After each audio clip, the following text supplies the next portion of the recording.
place go wild when I pull up. They all on me like they want some. Think I got what you need, well I have none. Hop off, you're a freak and I'm handsome. Slide up in the club like 2 Chainz. This snake is on top of the food chain. Sound out like a Molly, no new name. Thank you so much for being here with me today. I really appreciate you coming on here. I've heard a lot of people talking about you. A lot of vegans have been, quite upset hearing about what you have come into. Now, not a lot of people know what it is that I'm going to be talking about here today. So why don't you tell them what kind of business you have? Yeah, so I run a local organic family-owned dog meat farm. We are free range. We are pasture fed. We have lots of a variety of breeds to choose from. We have Labradors, we have Corgis, we have Chihuahuas, we have Pugs. These are all, like I said, free range. Yeah, we raise them without antibiotics. They have a lower footprint on the planet. They use less energy to raise. They're also more heart healthy. So lower cholesterol than other meats. So we're really popular amongst people who are looking for humane, ethical choices when they're choosing meat. So how is dog meat compared to, let's say, cows and versus of health-wise then? Like, are you trying to say that that's healthier than cows?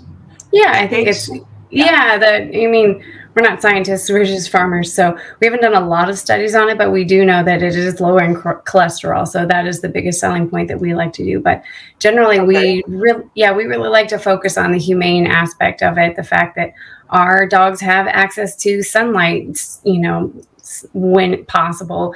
They all have food and water and bedding, and that we see them personally. This is a very family-run farm. So.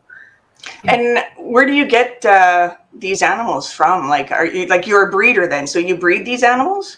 Yeah, well, just like typical farming. We've been doing this since 1981. Our step uncle started doing this. He's always been doing backyard dogs. So these are have been bred since then from that original pack that he started with, and over time we have bred them to be bigger than. These don't look like your normal companion dogs. These are farm-raised dogs. These are not pets. So, do you have relationships with these animals? There are some standouts that you can't help but get a little attached to, but that really becomes problematic. We're here. We do have a financial goal. It's a business. It is a business. So we cannot. We try and keep them with numbers, so that way we can stay separated. But that's not to say that they're not raised with love. Okay. I know that there would be some vegans out there that would counter that. Like, how can you actually love an animal and then raise it and eat it at the same time? I don't know. I think if we weren't here, these dogs wouldn't exist. So, it is also a circle of life. And also, we've been eating meat for forever. So, if we stopped farming them, dogs would overrun the earth. And also if we stop breeding them, they would go extinct. So. Okay. That's true. Do you think this is the next step in the production of meat, maybe? I definitely think, because, especially as people are learning more about climate change and its connection to animal agriculture, people are looking for alternatives. They're looking for things that they can change without changing, right? So true. I just heard about the insect thing today, right? How insects can add that for extra protein. Yeah, and doesn't that sound disgusting? Wouldn't you rather just eat a corgi? They're it's much meatier than insects. Insects sound really crunchy. Well, what is it like? If you were to give me a similarity in taste, like what would it be similar to? Corgi is very much like chicken. It's a white meat. It's kind of fatty. It does really good on the grill. It fries up really nice. Our standard though is Labrador. It's got more like a textured beef flavor. Much darker meat. Yeah. Okay. Well, is that your best seller, or? That's our main seller. That is our biggest seller. Wow. That is the summer grilling meat of the season. Yeah. That's the choice, right? Wow. I would have no idea that there was so many differences, like in the types of, like a corgi is like chicken or, you know, or beef. And then like, I would have never known that. How, like, have you had to sample all of these animals? Oh, yeah. Yeah. I mean, I grew up on this. Well, my husband grew up on it, and we've been together for a long time. And so I've always been visiting his family, and they've always been serving this. So, it's, you know, some people think it's weird, but at the same time, they're eating everything else. So, I mean, just turn to the next animal. It'll be fine. Right. Well, also, do you sell milk as well? Yes, we also type? We do dairy. Our main provider is the Golden Retriever. We have Golden Retriever milk. We call it Golden Doodle milk when we have the doodles involved. Golden milk. Wow. Yeah. So it's really, really rich, really creamy. Goes great in coffee, cereal, smoothies. We love to put it in everything. We also have the leftovers from making cheese. So we have whey, great for protein, great for athletes looking to, you know, get their gains. As a byproduct, we also have puppy veal. So that's really nice. If you can sign up ahead of time, you can sign up and claim your veal early in the fall. Okay. Wow. So it really is similar to the cow, like the dairy cows, eh? Mm-hmm, exactly. So you keep, how long do you have to keep the baby dogs alive for? We generally raise them. The males are separated immediately. They are the veal. They go into veal production within a few months. They're put in, you know, we have some little crates for them, but they, you know, these are very airy crates. There's like 3 of them. They're not completely separated like the vegans would like to think. No, there's 3 per kennel. Okay. Yeah. So they're, you know, they're not alone, so it's not bad. Okay. Okay. And then the girls are the ones that are viable. They go into dairy production for us as well, and the ones that are not are also just put in with the veal. So it's a closed loop system. It's very sustainable. Well, how long do like, I'm just curious, right? Like, how long do the dairy dogs? How long are they viable for? Like, because I know how long dairy cows are. How long are the dogs? It's about the same. It's, you know, a couple of years, 3 years, 4 years. Some, you know, we have some that just keep giving. They're such great moms. They, good milk givers. Anyway, so we've had some that have given, you know, 8 litters, 9 litters. So they are, 8 years old maybe, but the majority of them last maybe about 4 years before they are unable to produce milk at the level that we need them to. So, yep. Wow. I'm really curious about this. Like, you know, as an activist, as a vegan activist, right? It's really tough out there.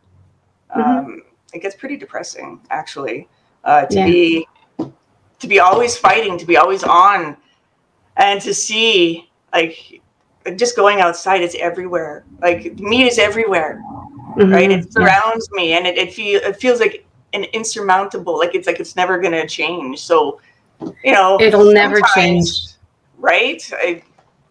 I don't know, man. I think as long as people keep buying stuff from people like me, it's going to keep going on forever. Well, do you get a lot of orders? Yeah, all the time. Really? Endless orders. Yep. People just love meat. They can't get enough of it. Wow. So then, what are you going to do next? Like we've got some expand out. We've got some things in the works. We tried cats. It didn't work. We tried. They, the phrase "herding cats" based in reality is not. They don't do well in large groups. We had quite a few accidents. Yeah. So I bet.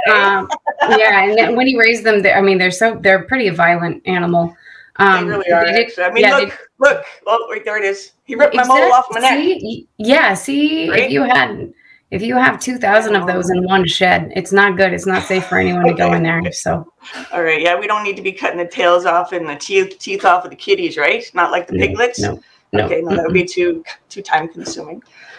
Okay, well, you know, I think I might have to try some of this. I don't know. I think it's delicious. It's so much better than the grass you're eating.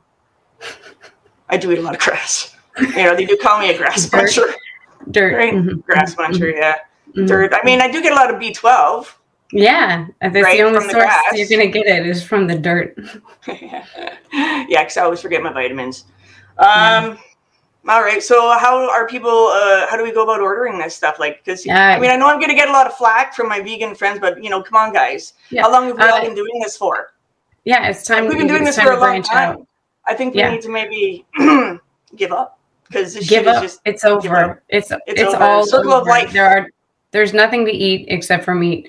You can order from you can go to elwooddogmeat.com to place your orders. You should check ahead for breed availability. If you want to leave us a voicemail message, please do. We've got the number on the website. Okay, I'll make sure to send people there after the interview. All right. Well, thank you so much, Molly. You're welcome. Thanks so much for having me. Thank you.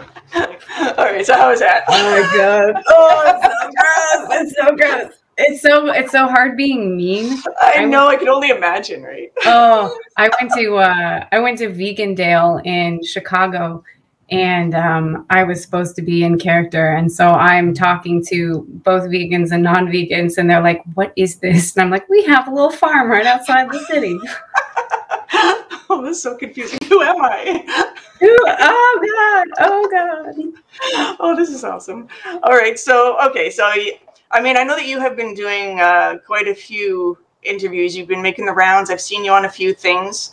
And I don't want to be repetitive in my questions. However, there's still a lot of people out there that don't know about you. I know. So we need to spread that message out there.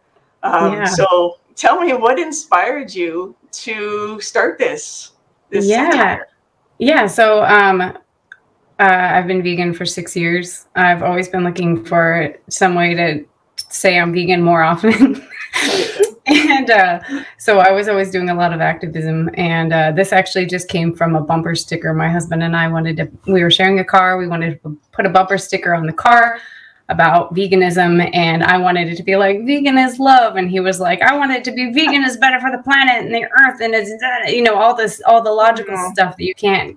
And so we landed on a logical one. Yes. Yeah, we decided Elwood dog meat would be really funny, and we were just like, what if it just said Elwood dog meat? Looks like we're selling it, and then there's a second bumper sticker that says, why did that make you mad? You know, and then we're like, wait, what if that went to a website? So we're like, I'm going to build a website. I'm in advertising, and yes, that's just something it's great. The internet, you just make stuff for free. So I made a website, and then after that was all together, and I ordered my bumper sticker, and I ordered a really big one. It's just like, nice. I can't show you how big it is. Huge. Don't worry, I'll put it in. Yeah. So yeah, I made the big magnet bumper sticker, and I was like, I should probably put this on social media. And then the vegans found it, and it went viral, and the rest is history. And now everyone's talking about dog meat. Right. And so.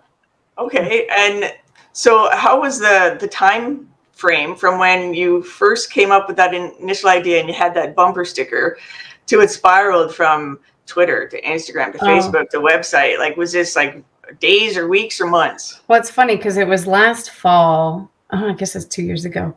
A couple falls ago, we came up with the idea, and we've just been kicking it around. And then I was going to do some other activism thing, and my husband was like, you should do the website first, do the dog meat thing first, and see if anything happens. So I came up with the idea. I made the website in late July of 2021. And then in the first week of September, it went viral. So it was just it was within a month, it went viral. And it went viral in September. And then just, little things just kept coming in, an interview here. Or I think the biggest thing that happened was in November, I was, Now This reached out and did a video interview. And that was just like, I was like, oh my God, I need to get a ring light or something. In my opinion, why do you think this was so effective so fast? Oh, I think there's a few things that work, why it works. I think one, it's edgy. It is it was hard to make because I was like, do I even want to show animal bodies? You know, I'm like looking at stock photography of steak, and, you know, as a vegan, I know that's a body. And so like, I'm like, this is edgy for vegans to embrace the steak and put the steak up when pre-vegans are always like, no, look at this steak. And we're like, I don't live in the world and see steaks every day. Yeah. So, being even, you know, hypothetically, satirically cruel to dogs, that's very edgy and unfortunate. And I love dogs, and I'm sorry, dogs. I know. But, and I also think you don't even have a dog, though, do you? I don't even have a dog. I don't even have a dog, but now I want one or 5. Yeah. So, yeah, I think the fact that it's edgy works, the fact that it's funny. I feel bad that it's funny because it is at the same time extremely dark. So that appeals. I think it's a like kind of like a secret journey for people to go on when they see it. This is just, there's no vegan in the room when they find it. They're like, what am I looking at? And it is a journey one person has to go on, and it feels very personal. Wow. Today in the car, I had the 2 bumper stickers on the back of my truck, and I got stuck at a train, and I saw the man behind me get out and take a picture, and he looked giddy. His face, he was like, what's going on? And he had his phone out the whole time, and he smiled, and he took another picture. And I was just like, he just did that himself. And that was like, that's like finding I don't know, in Portland, they have like secret payphones that like you can pick up, and it's like, it's an art installation. So I feel that that's what this is. It's if you're vegan or if you're not vegan, you're about to go on a journey because you have to find out. And then that's the other reason I think it goes viral, is because people share that because that feels special, or they don't understand and they have to share it to get to the bottom of it. And so that makes it really sticky because people want to find it and they want to share it, and it makes them mad, and people like to share things that make them mad. And true. Yeah. True. Yeah, I think I remember hearing you say that it makes them investigate, like the pre-vegans, it makes them investigate, what the hell is this, right? And all that time that it's taking them to figure out what's going on, their mind is already, the seed is already planted, the wheels are already turning, and even when they figure it out and they go away, they're still turning. Yeah. And I think that also I have a lot of meat eaters who follow the Instagram page, and they often will comment things like, they think this is changing me, but I just find it funny. And I'm like, you're here and you're going to see the things that I'm going to, you know, I'm going to weave in some facts about how animals are treated. And then I'm also you're going to see ads now and go, oh, this is like an Elwood dog meat ad, isn't it? And maybe not today, maybe not next year, or maybe just someone in your family is going to see that connection. And exactly. Yeah. And I think that's powerful. I don't know about other vegans out there, because I know I have a few, us here in Little Alberta, we got a lot of fans of Elwood dog meat. Okay. I was going to wear the shirt. I have a shirt. I was going to wear the shirt. My best vegan activist buddy, he gave it to me for my birthday, and he's got one as well. But nice. You got a lot of fans out here, but we get a lot of ideas as well, right? And I think that's a big, like, were you expecting that? Were you expecting vegans to get all these ideas from you? I was hoping. I mean, that was one of the things. So it's funny because there's a module on the page that I made, like when I first made the website, and I was thinking, like, it's a silly module on the about page, and it says, like, what can I create?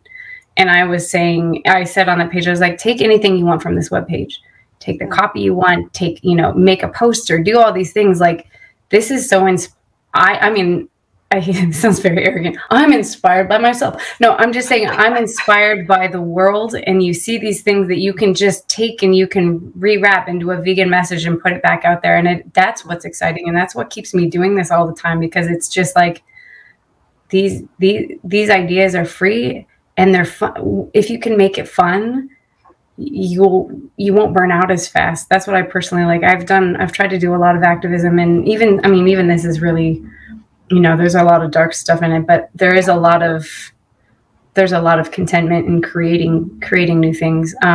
Somebody just reached out to me. Texas Animal Freedom Fighters is doing a dog meat tasting at Barton Springs, I think, in Austin on Sunday, and they've made a website about legalizing dog meat. Oh wow! And they're like, and we're going to source from humane sources like Elwood Dog Meat, and they're going to be doing this sampling, and I'm so excited to see what they come up with. And that's fabulous. Yeah, I think that like there's so many ways. Dog meat beyond, but there's so many ways that activists who are doing different things can find what is that Venn diagram of the overlap that we can share this person's message and share this person and work together and make something new together that is going to be unique. So. Absolutely. Well, see, so there's different types. I know you know this, but there's different types of activists out there. We all do different things. Me, I do everything. I don't shut the door on anything. I'm open to everything because I believe that one thing will work for someone, somewhere, sometime. Exactly. It'll happen. So I had an idea as well, and I think I'd heard it somewhere, and I'm like, I'm going to do that because I'm a protester. I am the one that goes out there with the megaphone. I do all that stuff. So I'm going to be against you. Okay, so I'm going to protest against you, and then I'm going to get the reactions from citizens of Edmonton and see how they react to that. Now we'll do it for real, like because Jenny McQueen, she did it out in Toronto. They did a whole dog tasting thing out there, and people were actually taking it. Okay, so I'm like, I can't believe that. But they did a fabulous job, and that's what I want to do. Only I want to do the opposite and be against you. So yeah, I love it. Doing a whole orchestrating an entire thing for people who are observers are going, what is going on? Who's that? And what's going on? And which side am I on? Is really right. I didn't want to. I did a billboard in Vegas. This is the first billboard I've done. It was a rolling mobile billboard that drove around for the whole month of May. Oh, you did that? Oh, awesome. Yes. Okay, I heard you speak about wanting to do that. Yeah, we did it. I don't know if it was. I don't know how many people saw it. It did well on social media, but what was funny is in the daytime it advertised Elwood Dog Meat. And at night, it shared it. It shared the video with other advertisers, and the person was like, "Well, we're gonna have to change the message. We can't be promoting dog meat next to this hotel or this beer or something." And so I made a Stop Elwood Dog Meat. See, I was like, "Stop this dog farm, ElwoodDogMeat.com."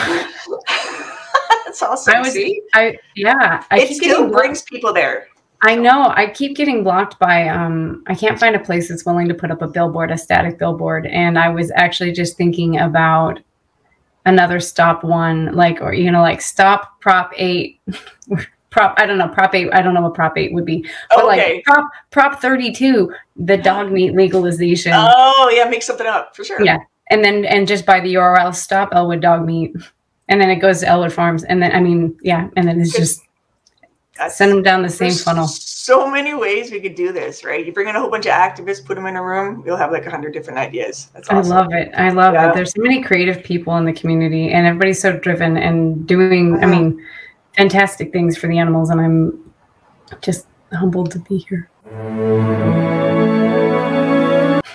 Well, I think that if I gather correctly, because I was reading a little bit about you, and it seemed like you were looking for something to do in activism because you weren't finding the right fit, or is that why you were kind of searching? Yeah. So I'm a writer, and so I was, I tried blogging about it, and I've tried, Instagram, posting Instagram stories and doing all the social media stuff just as myself to reach my own friends. And then, it ends up being crickets from them. And then I just gain more vegan friends. I'm like, you guys are great, but I'm trying to talk to other people, and I couldn't. Nobody wants to hear from vegans. So, and I have done I've done Cube, and I've gone to the thing that really I think was the most inspiring thing is I went to DXC's Animal Liberation Conference, and then I went to the animal. There's another one in DC. Animal something. Whoops. I went to two different conferences regarding animal rights and animal welfare and all these things. And I was just so inspired by all the people that I met. And I was like, I'm going to do something that has to do with my skills as a writer. And it's going to just take a while. And so I was actually thinking, the other thing I was thinking about doing was I've written a kid's book before that was not about veganism. And I was like, oh, I could write another, like a middle grade novel that has to do with, veganism, or, maybe a handbook for kid vegans or something. And I hadn't done the research just yet. And I was about to, and my husband was like, you should make the dog meat website before you work. Right. Yes. Like, okay. Okay. So well, and that's, it's taken off now. Yeah. But it still keeps you pretty busy though, doesn't it? I mean, look, I've hijacked you right after work, right? So yeah, it's definitely it's all my free time right now, but it's really enjoyable, and it feels really good sometimes just to turn off my phone and walk away. But the thing that happens is, like, they'll take down a post or they'll block my account, and I'm like, I didn't know, and fail fast, right? If things go, I'll always have the website until Wix takes it down, and I'll do something else. So. Oh, no. Yeah. So I'm curious about, did I already ask you this? Did I ask if you actually get actual requests? Like real requests? I think you did when I was talking as the dog person. As the dog. Okay, so now for real. Yes, I do. But it's really hard to parse who is being a troll, who's a vegan pretending, who actually is interested. And people eat dog meat in other countries. So it's completely understandable that people would reach out. And so I feel as long as it's not a vegan who's changed their mind. yeah. Right. Then you've won. Okay. Yeah. What about, oh shit, I had a thought. The Yulin Dog Meat Festival. Yeah. Okay. So have you had any anger and hate or people about that? Yeah. Either from meat eaters or vegans? Yeah. There's a lot of animal rights activists who fight specifically to fight the Dog Meat Festival. And it's unfortunate that this has that overlap. So we try and the website, is for a Western audience. We don't acknowledge that exists in the world. We think in Elwood dog meat world, everyone eats dog meat. So, but when it comes to that, there's a lot of activists working really hard to try and stop that trade. And I hope that they work as hard to stop all animal trade.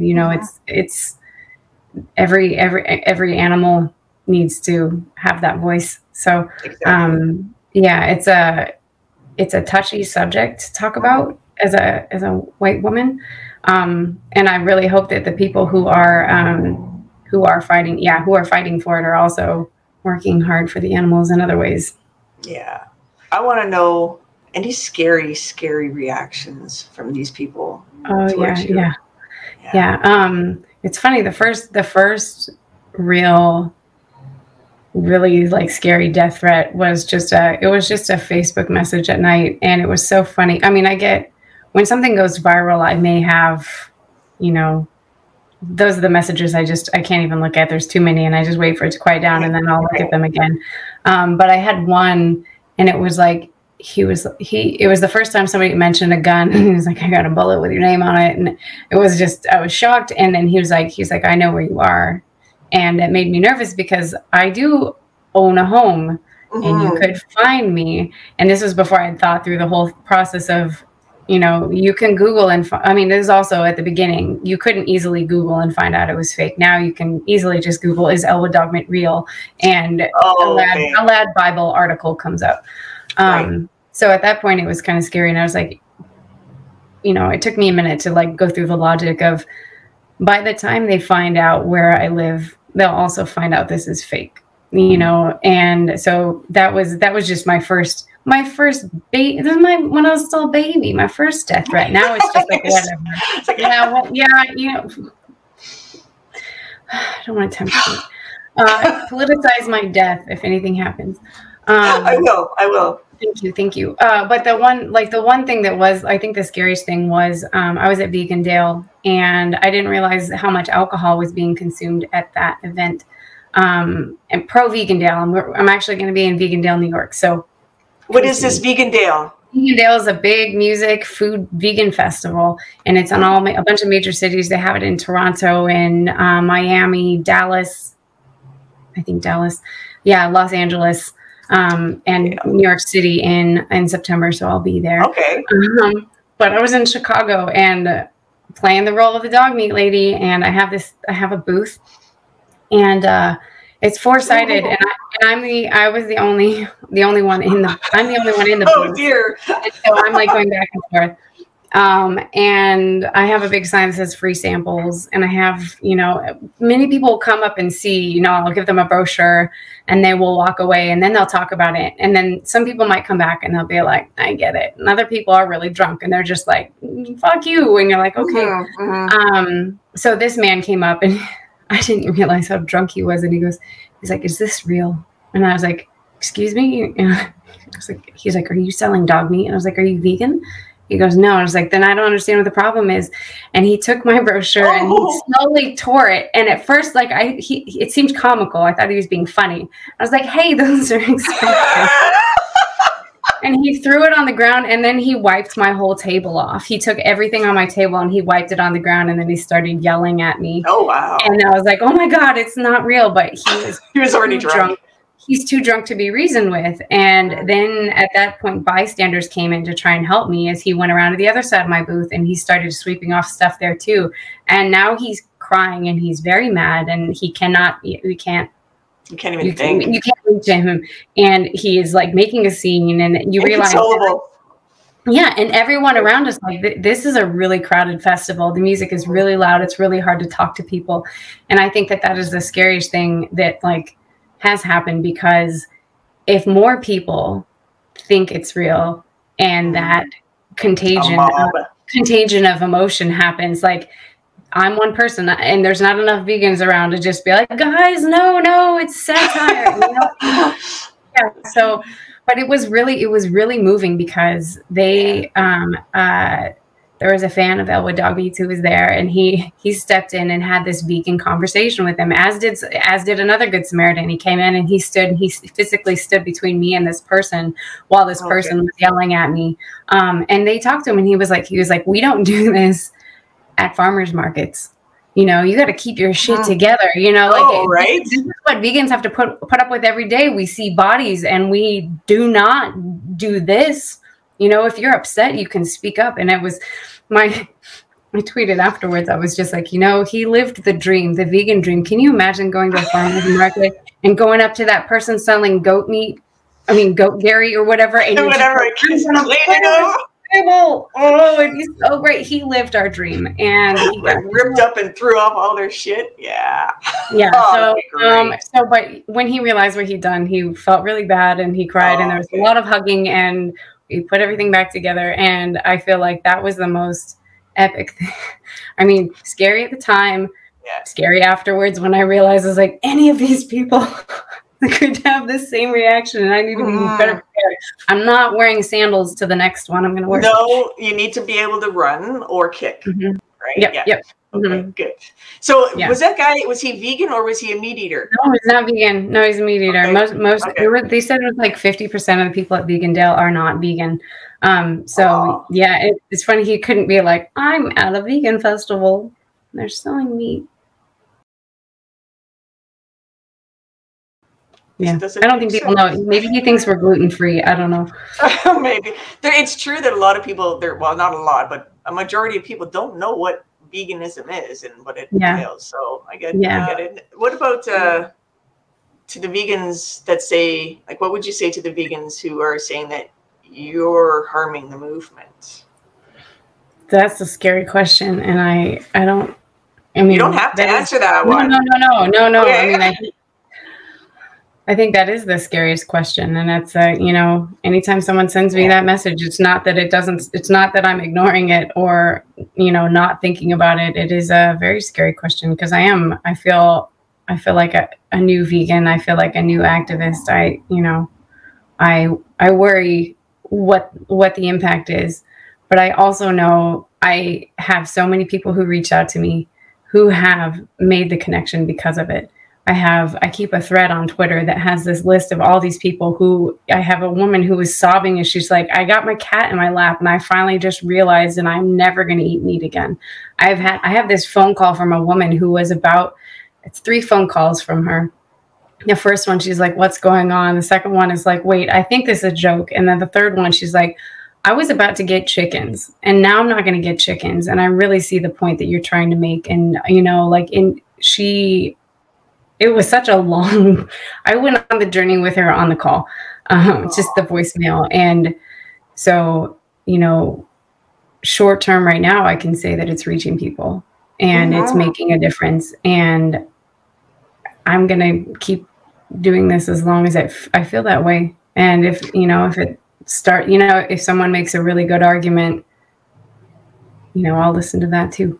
Because that has to feel really good when you read those messages or listen to that message and you go on a journey with someone. Like, tell me, how did that feel?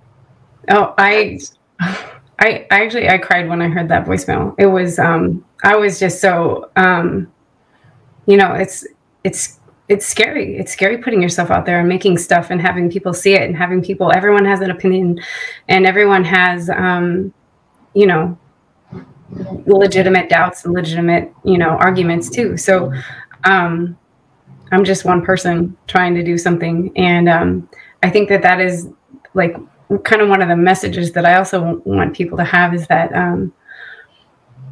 we can all do something. We can all do one thing. And even if it's scary, you know, you can try it. You know, what happens to me, I get canceled and then and then I do something else for the animals in a different way. So, you know, I think it's all worth everyone trying to, you know, do what they can do and, you know, reach out to mentors and talk to other people about it. So you don't make things in a vacuum. Like, I'm definitely not doing this in a vacuum. I have a lot of, you know, when I get those hate mail things, I send, you know, I have vegan friends that I reach out to and I'm like, is this make sense? Because now I'm too upset to even logically go through it and go, is this? Well, on that note, I know you have I'm sure a wonderful husband. So for your support system, like when it comes to, like, because you get a lot of hate mail, even though it's not like legit, right? It's still hate mail. And you put yourself in a situation like I do where you have to see a lot of things that you don't really want to. So, you know, how do you deal with that? Try and take breaks. Don't look at a lot of graphic content. I mean, most of my content comes from farmer Instagram. And so I see a lot of butchered animals. I see a lot of killing. I see a lot of blood. I see a lot of things. And when I feel that is impacting me, I take a step back and I'm going to do something lighter. We're going to do some fun soup recipes, and take a step from that. And try not to, I don't know. One thing that I learned too is, knowing what's worth your time and not spending too much time on things that aren't going to have a big impact. You know, like I really should not. I have an auto reply on Facebook Messenger. And people can go through and they can, you know, look at FAQs, they can look at resources, they can look at the website, they can buy a shirt, whatever. And I don't need to be there, but I can't help but look. And it's just, for me, I really should take my mental health into consideration, step back. And I think that's similar for, I know a lot of activists who are out there every day, you know, or out there every weekend. They're out there, you know, multiple nights a week, and know that it is okay to go out for pizza with your friends. It is okay to sleep in on a Saturday and just do nothing and sit with your cat and just, you know, you can't help the animals if you yourself aren't helped. So, yes, I've been hearing that one a lot lately. I wonder why. Right? Yeah. I think the issue with that, though, I'm going to counter that, is being an activist, for me at least, it motivates me to keep going. Like, so like I'm retired. I don't work.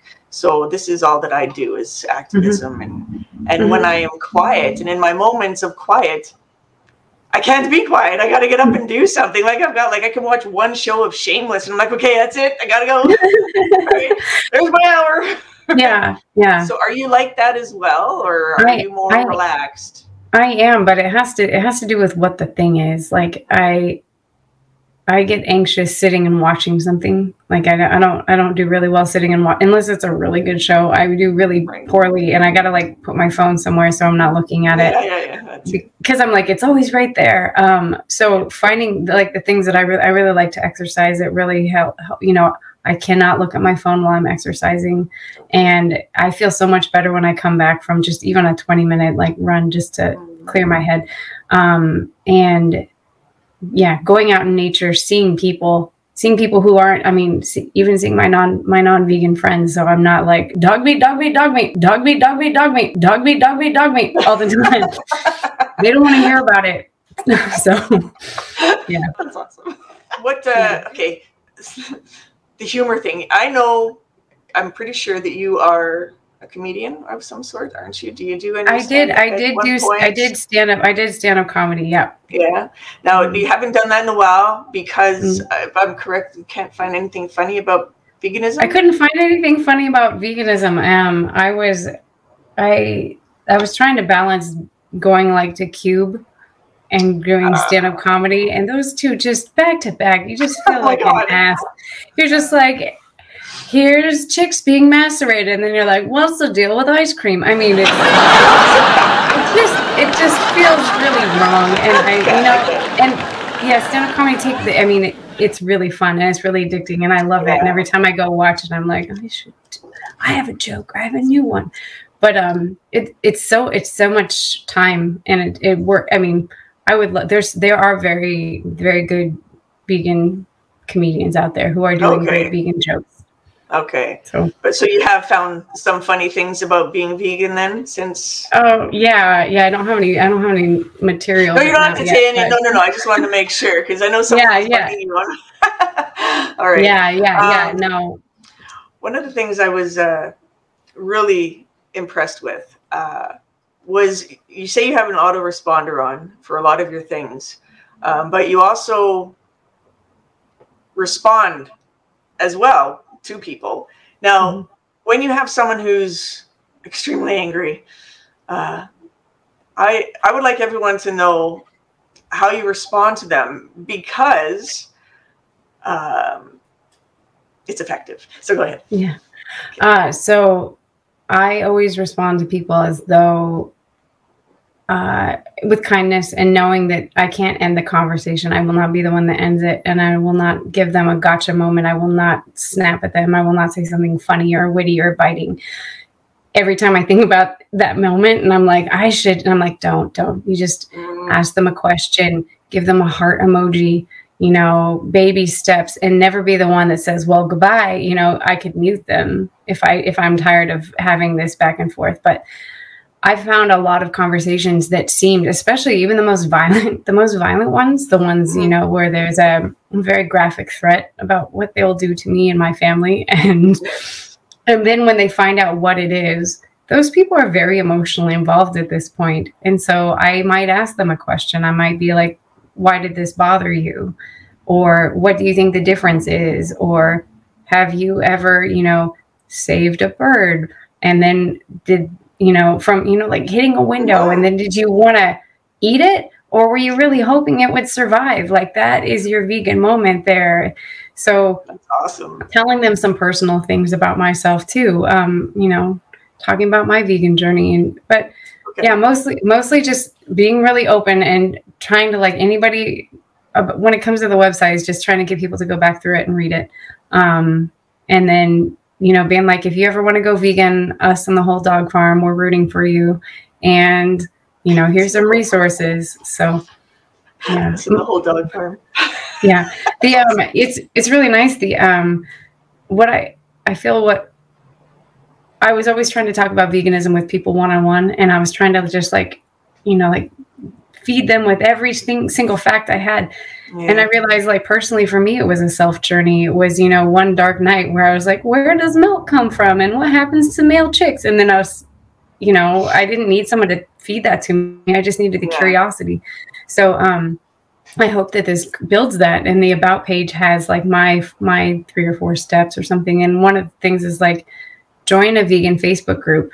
Even if you're not vegan, you can go there and you can ask questions. And for the most part, a lot of these are very kind.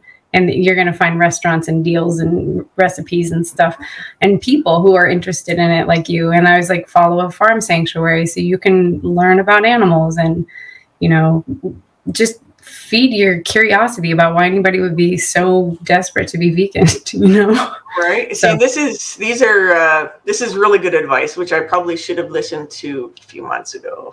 Because we all know. Past Molly should have listened to this too. Right, because we all go through that angry vegan phase. Oh my God. It's so hard. Every time I see the most, like today it was a picture of a sow with her piglets in a gestation crate, and it was like, this is how they treat mothers. And I was like, I've already posted 5 vegan things today. If I post one more vegan thing on my personal page, my coworkers will all unfollow me. I need to slow and steady wins the vegan. I know. But it's hard it's hard. I had another thought. And did I actually tell you that I have a bad memory? Did I tell you that part? No. Yeah. Okay. Yeah. That's on my list. I have a little list here.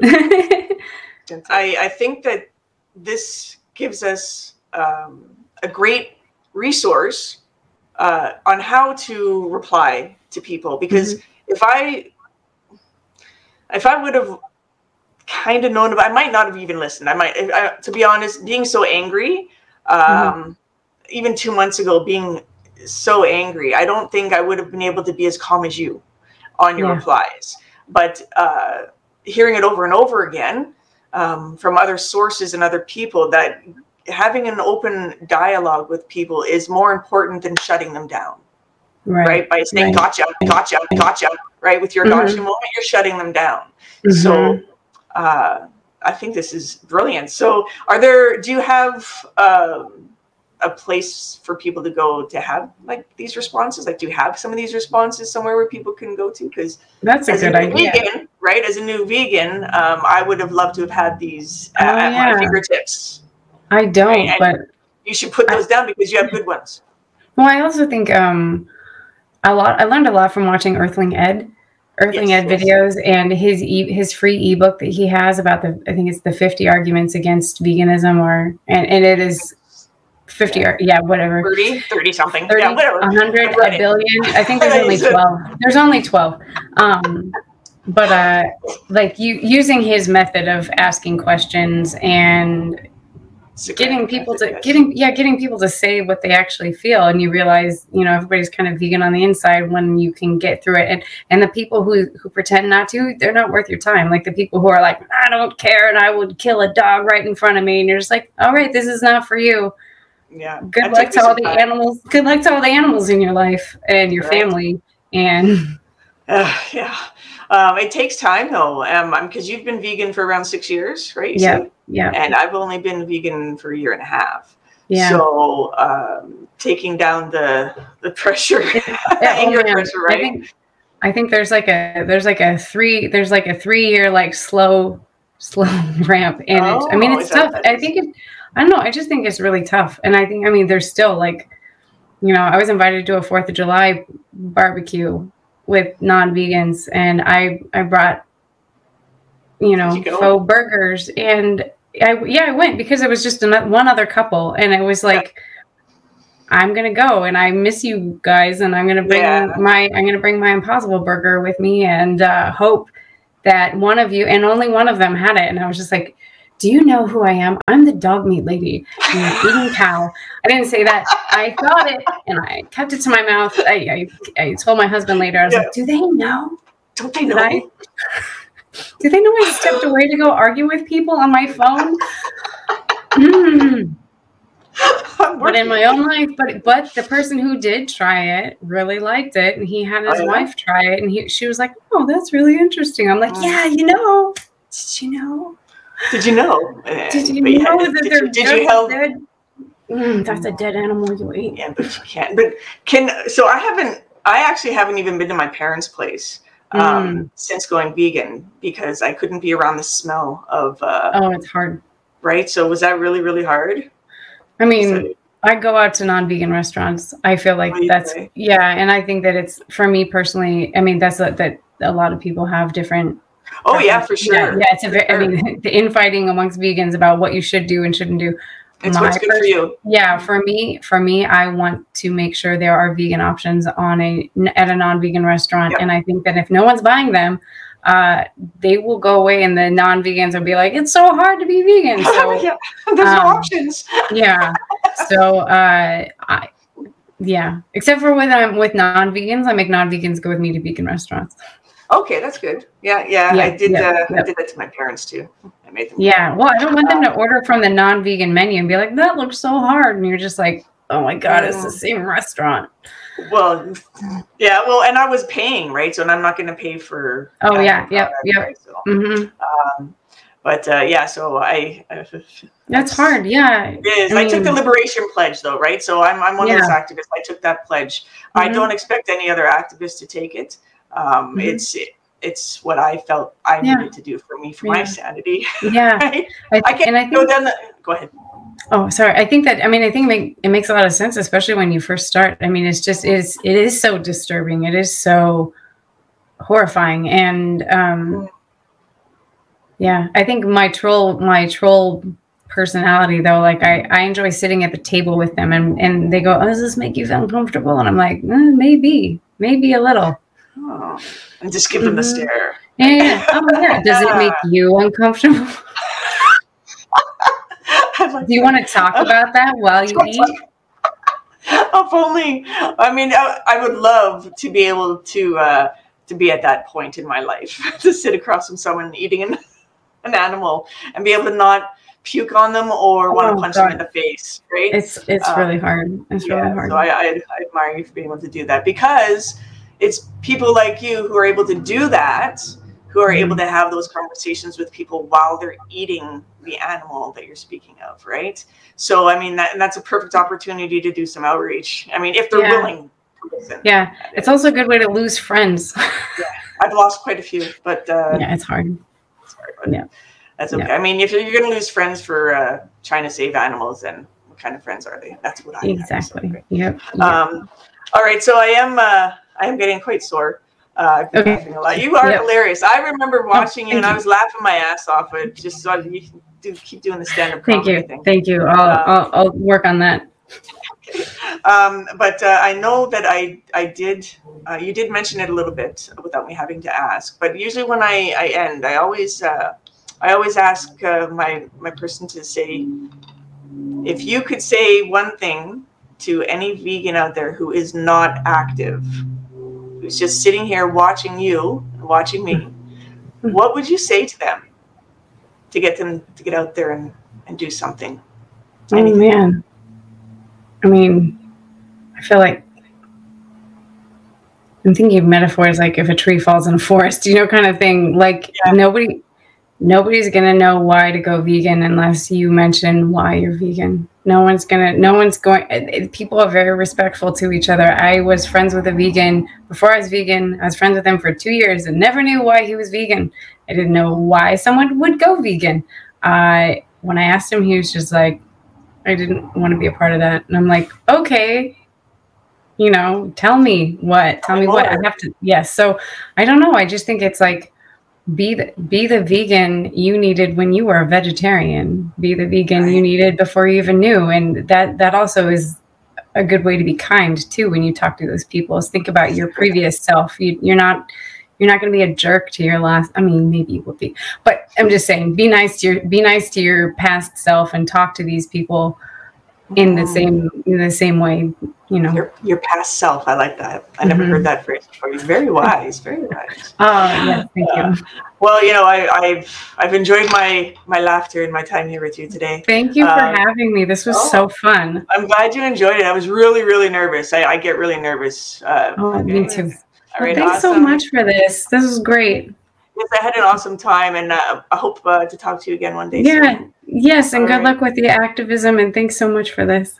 You're welcome. Thank you, Molly. Have a good night. You too. Bye. Okay, bye. Hold up, place go wild when I pull up. They all on me like it wants some. Think I got what you need, well I have none. Hop off, you're a freak and I'm handsome. Slide up in the club like